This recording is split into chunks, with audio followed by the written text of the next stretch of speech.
You're listening to Combat Radio with Ethan Dettenmeyer, right here on LA Talk Radio.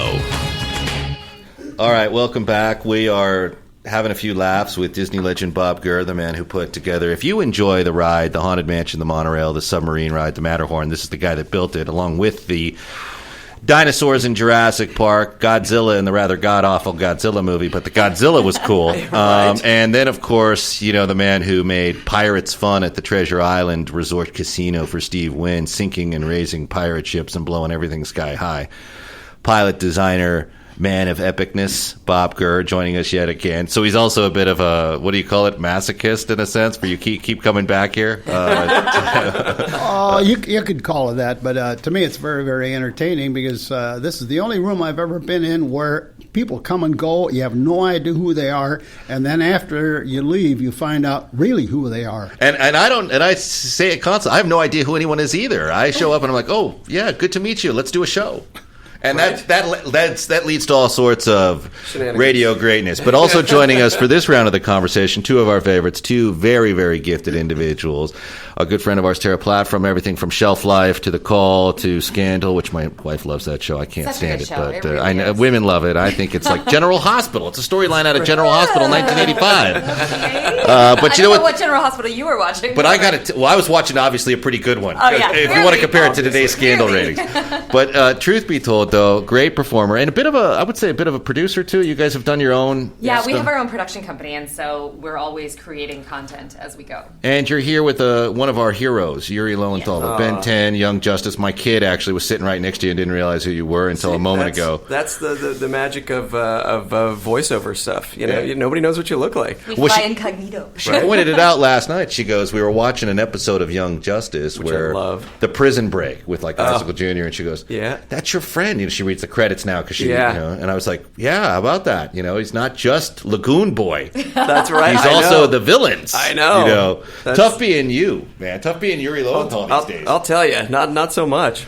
Although it's funny, you know, we say that nobody ever recognizes, and we were at Disneyland yesterday. We were, and we were on sampling, the Haunted Mansion. Sampling your stuff. We were there yesterday. No. Oh, get out. We got to stay in better contact. And I was with Bob there Monday. That was the day to be there. That would have been the day to be there.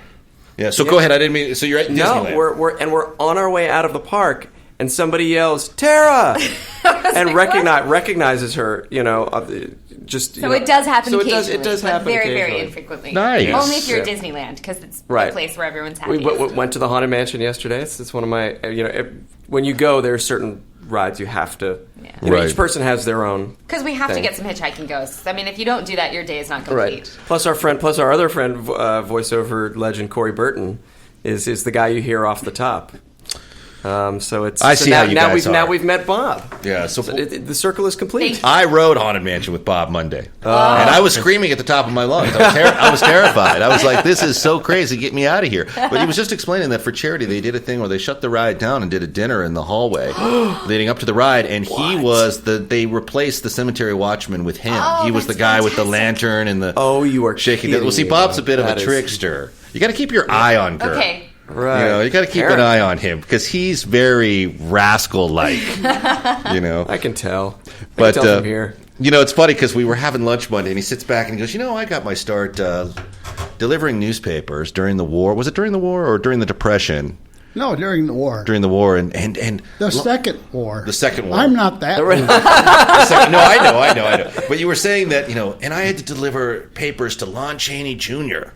Wow. And who Creighton, as he was really known, Creighton. Lon Chaney Sr. is probably, I'm not an actor, but from just an entertainment standpoint, Lon Chaney Sr. was probably my hero in terms of being a guy who can seriously become somebody else. And you would not even believe he was the Hunchback and he was the Phantom, and you go, there's no way. But you said that he would show up and he'd say, "Okay, I'm going to make you the same deal I made the last kid. When you knock on my door, whatever I have in my pocket, you get." Oh, wow. The movie people in those days, this was like in 1943, 44, 45, that period of time. And that was in Studio City, just a couple of miles east of where LA Talk Radio studios are. And it was Thank you. It was always very fascinating because we had Lon Chaney Jr., we had Remember Frog from the Gene Autry sidekick, Smiley Burnett? Oh, yeah. We had Josephine Dillon, who was the first wife of Clark Gable, who was his voice teacher, drama teacher. A whole bunch of other people, a lot of producers, but they're all in a very small area. In those days, the movie colony lived in just ordinary houses back in that period of time. But they were all tricksters. Lon Chaney had this gag of you knock on the door collecting for the Hollywood Citizen News, which is like $1.25 a month, and he says, "Well, kid, I'll give you all the change in my pocket. If it comes over, fine. If it comes under, well, that's your tough luck." You go talk to Josephine Dillon, and here's this retired actress who kind of got dropped by the wayside, and she'd always see you coming and want to give you some iced tea or cookies or something. And it always wound up, she was showing me photos of how beautiful she used to be and the movies she used to be in. That old trick with the paper boy. Yeah, they're still using that. This is going. Oh yeah, there was another lady that did that a lot, and I kind of felt sorry for her. She was Ma Hardy in the Hardy Boys. Oh series. wow! And but. Back when it was Ma Hardy and not Mrs. Hardy. Right. Or single mother Hardy as it is now. Yes.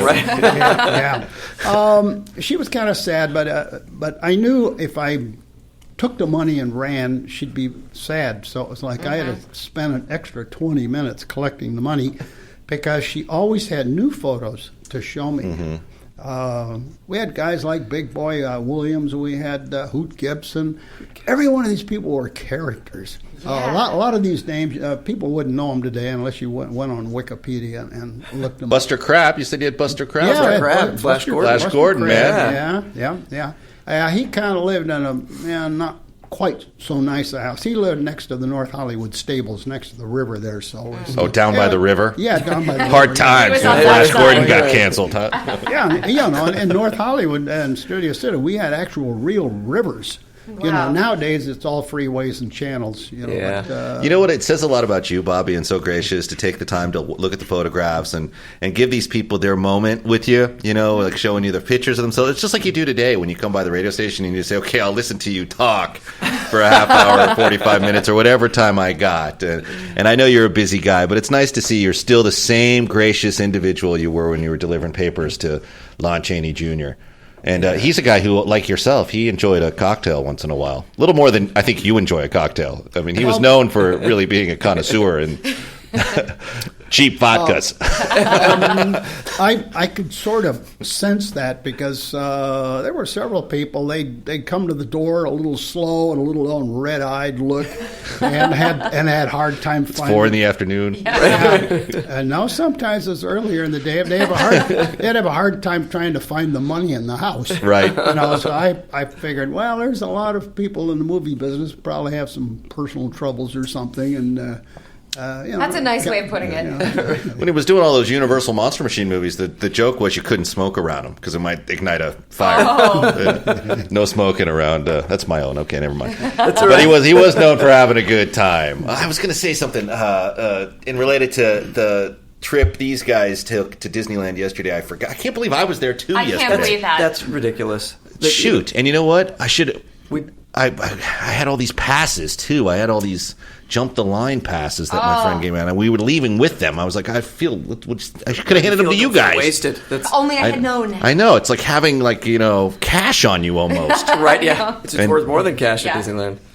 So you guys were doing Haunted Mansion, and we did Haunted Mansion. Any other rides that Bob may have had a hand in? Soarin', California. Did you do California Soarin'? California Soarin'? No. Yeah, that was Tara's first time doing California I don't Soarin'. do particularly well on rides. I get a little, I don't know, I have a hard time with crazy? movement. Yes, I get a little crazy. So I have a little bit of a bonkers. hard time with movement. And so things like Haunted Mansion where it's omnimovers, is that what they're Yeah. called? Those are better for me because it's just constant. Whereas if it's really shaky, I don't do so well with my inner ear. And so I was being very brave. And so we did Haunted Mansion. We did Soarin', California. California Soarin'. What was the one that Mike and we did Sully? Mike and Sully. Mike and Sully Save the Day or something. The Yeah. monsters. Which these are like children's rides, Monsters, but Inc. I was very proud But of you have to myself. start somewhere. Exactly. Tara. You have to take Exactly. those steps. Okay, it's Exactly. like let's try this. It's a small world. Right, and I if wanted that goes okay. I know, but he gets so mad at me because I want to do It's a Small World every time. He's like, I will not listen to that song. That song drives me nuts. I'm sorry. Well, one of the designers of that has done this show a few times too, Rolly Crump, who also had a hand in the Tiki Room and Adventureland. Yeah. You know what I was going to say? I was going to ask you a question, Bob, not about the Brad Bird movie you're working on now, but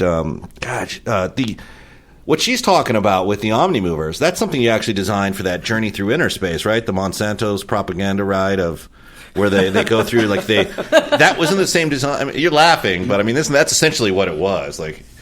Well, I suppose if we take the sponsor's money and then we use it as the theme of a show, you could call that merchandising propaganda. Of course. Most people know the Omnimover from the Haunted Mansion, but the Haunted Mansion was actually the second time that we used that same machine. I think we got about a dozen Omnimovers in various iterations around the world at some of the Disney parks. We must find them all. But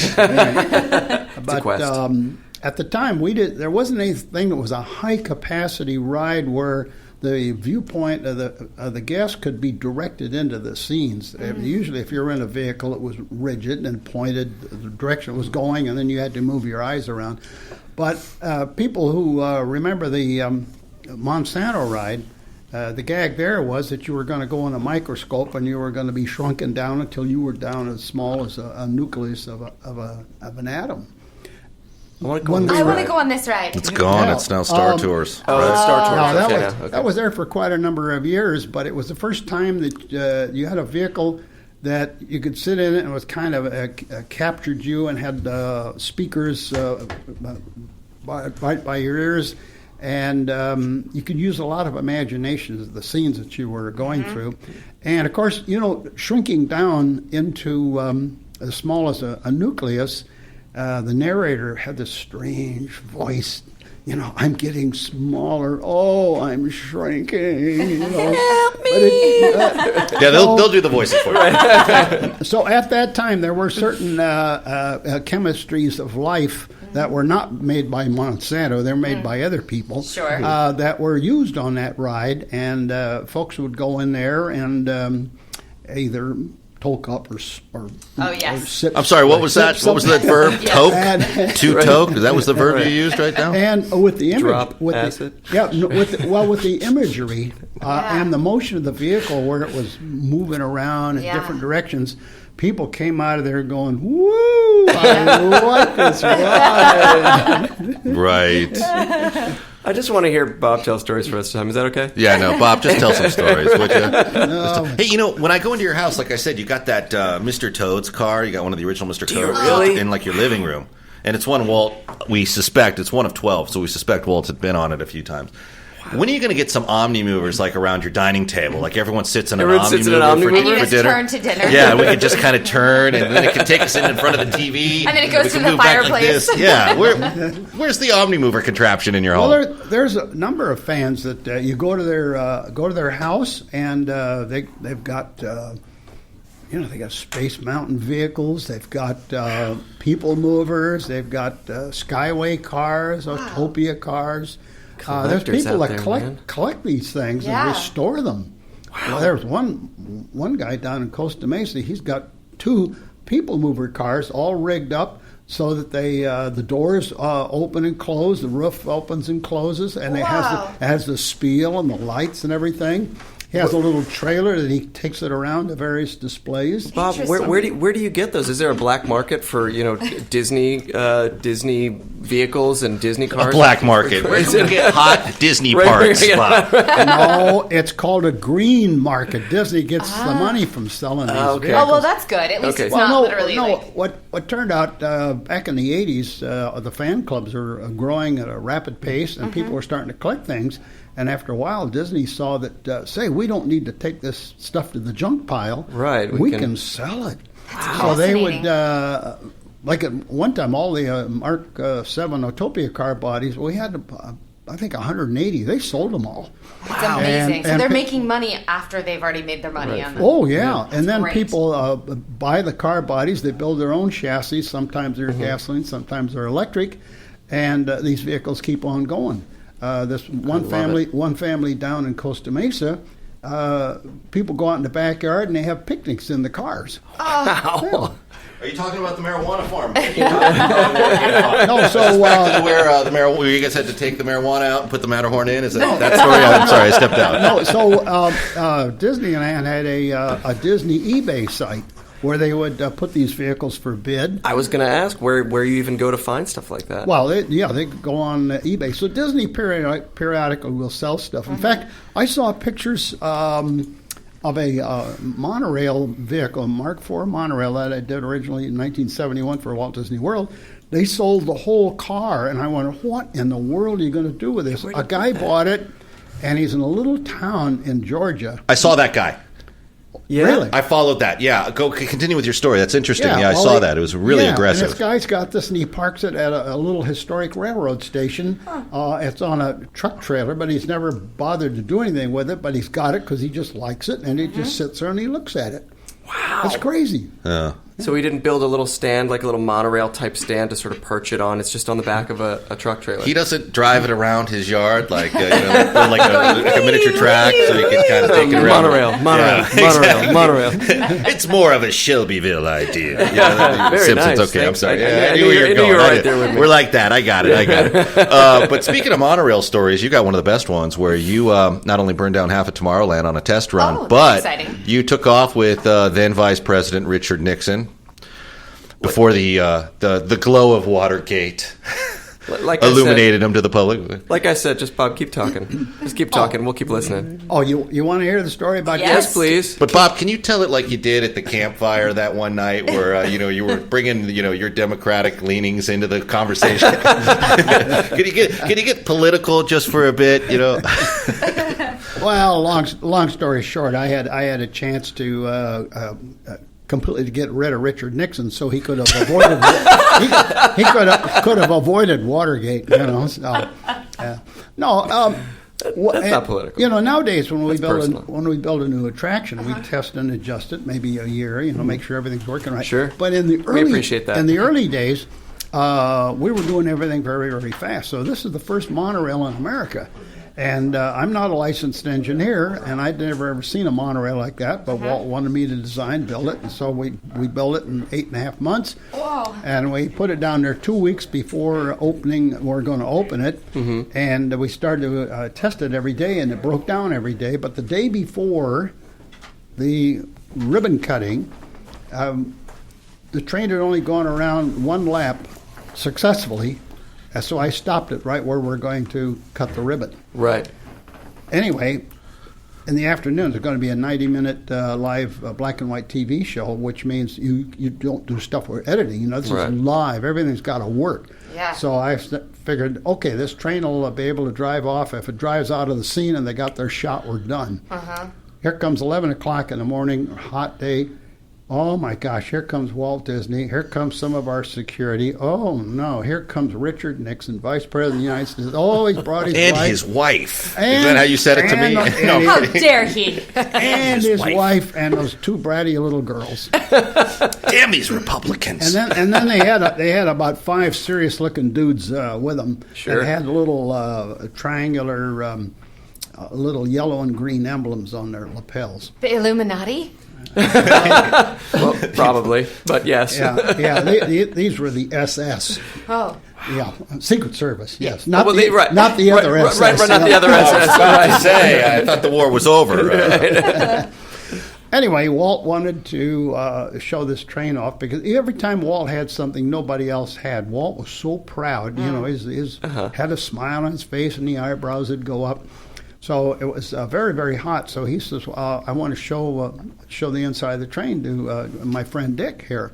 And so I went, give me a minute. I got to turn the air conditioner on so I get the train cooled down. So we get in the train. So we all get in the train. And we got all introduced all the way around. And then Walt says, well, Dick, as you know, I drive the steam trains here because I like steam trains. But this new electric train, I let Bobby drive this because it's new. And then he says, and give him a ride. So I just drove off, didn't say a word to anybody on the radio, and in those days the monorail would leave the platform, make a right turn, then a left turn, come back down over the subride.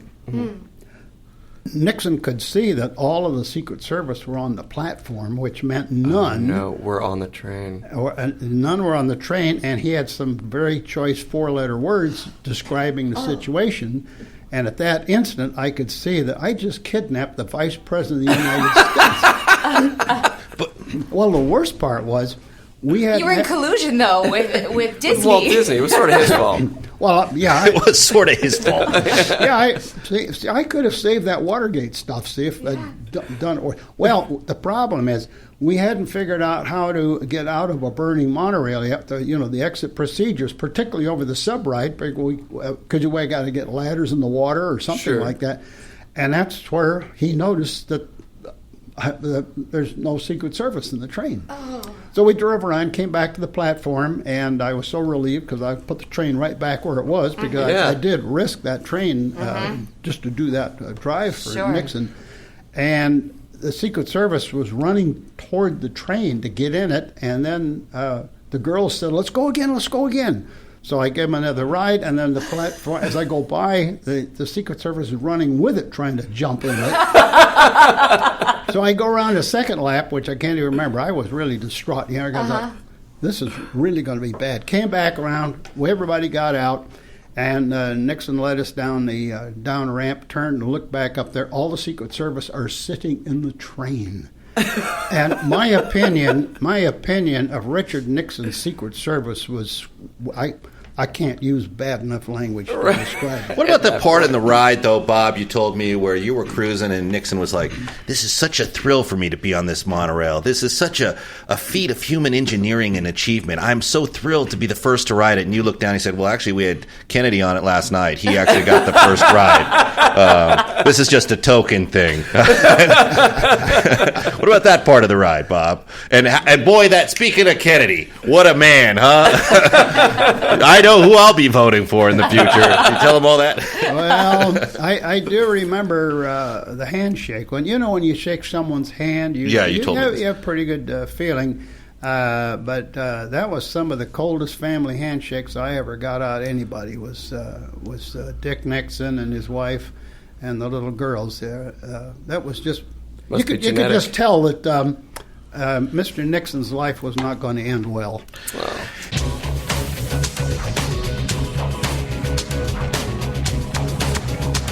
You're listening to Combat Radio with Ethan Dettenmeyer, right here on LA Talk Radio.